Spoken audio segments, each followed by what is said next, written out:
congratulations, another win on the Ali Pali stage. You must be happy to get the job done then. Yeah, great. And to be honest, Mal didn't turn up, and I was kind of practicing on the board next to him and watching what he was doing. I'm a darts geek, so I like to keep an eye on what people are doing, and I could see what was happening. So I'm delighted about it. He didn't perform at all, but that's a debut at Ali Pali. That's what it does to you. So he wasn't comfortable up there, and I actually said after the second break, I said to him, relax, and I tried to actually coax him a bit, say just relax and enjoy it, and I actually said that to him. But I want to play good darts, and I want to beat someone that's playing good darts back at you when he's not playing his best.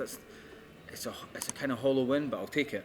Don't get me wrong. Yeah, he was nervy at the start, but he grew into the game. He got better. And mentally, for you, how is that? You don't want to get embroiled in the match, but you seem quite relaxed about it. Yeah, and I think I had a plan. I've had a plan all week. I've probably had a plan for the last couple of months to try and get the crowd on my side, and it absolutely worked. What happened out there worked for me because the Scotland get battered thing was suppressed. It was coming from the back of the hall where they're not listening and they're not watching the darts. So I kind of managed to keep that calm. And first throw was a 180, and it just got people on my side. So I'm really happy that people are supporting me. There's a lot of support at the front there from English people, not Scottish fans. So it was great.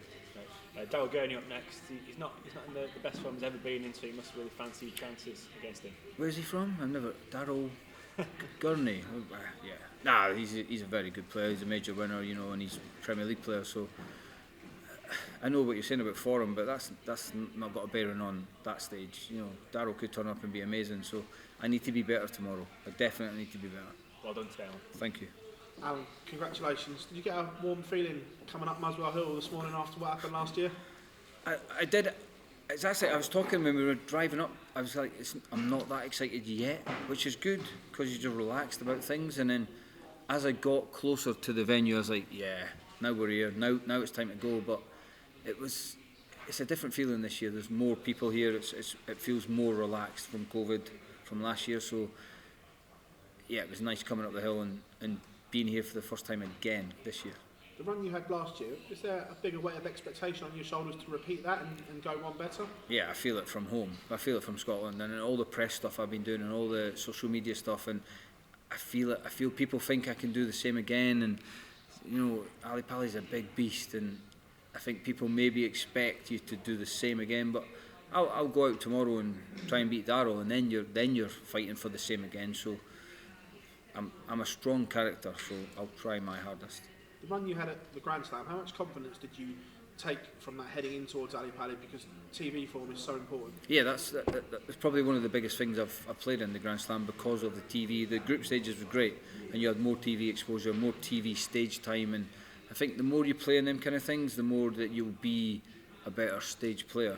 Playing on the Pro Tour is great, and everyone can play on the Pro Tour. It's ridiculous, as you know. But you need to bring a stage game. You need to find that stage game, and I think the Grand Slam done me the world of good. Over the last 2 years, the Alan Soutar journey, you keep on about the plan that you've got. Are you ahead of where you wanted to be when you first started drawing up this plan right now? I don't know. What did I tell you? Can you remember what you told us? Yeah. Way above. I think way above.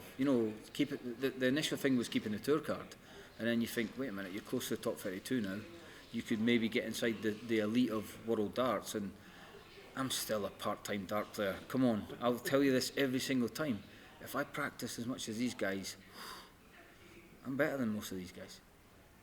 Pleasure. So it's your colleagues up at Dundee's Kingsway station or on Twitter, they're grafting today.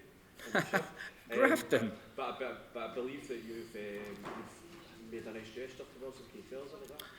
Yeah, I paid for Christmas dinner today, so my shift are having Christmas dinner this afternoon. So it's not a token gesture. It's just a little thing that I'm not there, a lot of the time, and the guys cover for me. So my own shift, the Green Watch at the Kingsway, are having Christmas dinner today. So I really hope they got to sit and watch that and have their Christmas dinner. And I got a little bit on the stage at the end with Paulie and gave him a bit of a boost. So hopefully the guys got to see that today. So the support from those guys that you work and also the guys back in that booth, how much of a lift does that give you? It's probably the most.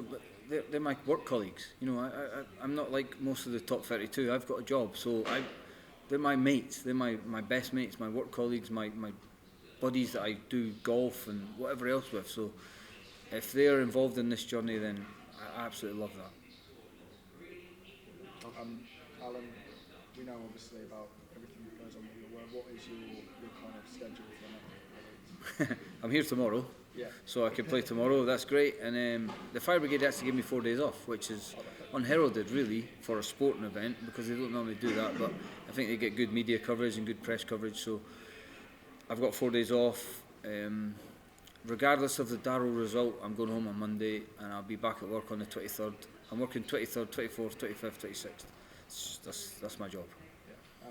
Going into that match against Daryl, some people are probably looking at you as a favourite or possibly beating Daryl. How do you react to that?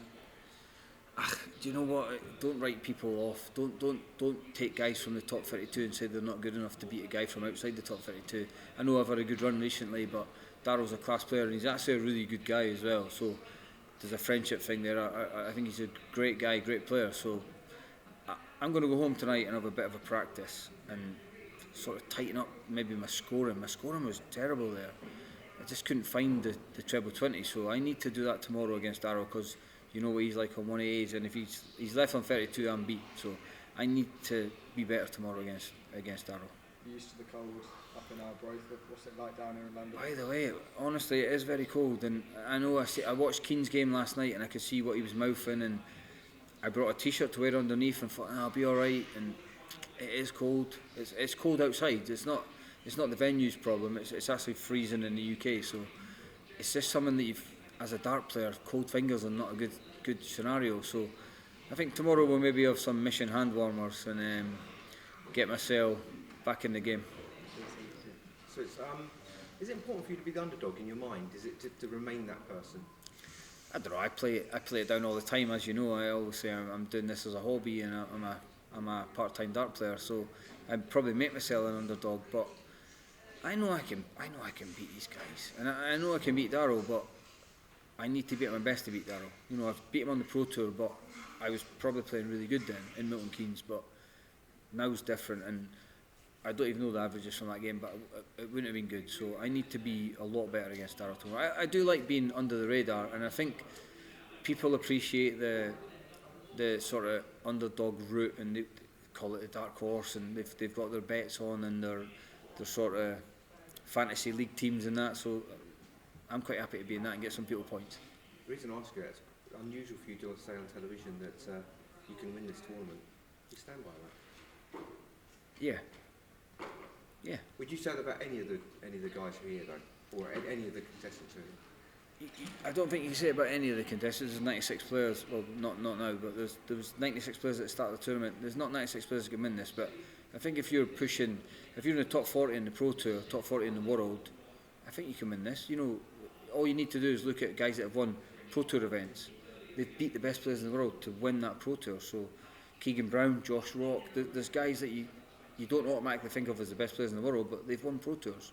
So if you can win a Pro Tour, if you can go deep in tournaments, I fancy a run here. I fancy taking Daryl, so I'll try my best. If you win $500,000, some party you can give your guys at work again? No, I'll just get them cakes, 12 quid or something, you know, that'll be about it. But they're not getting any more. They've had Christmas dinner today, that's enough. Okay, well done, thank you. Thanks, Phil. Do you need anything?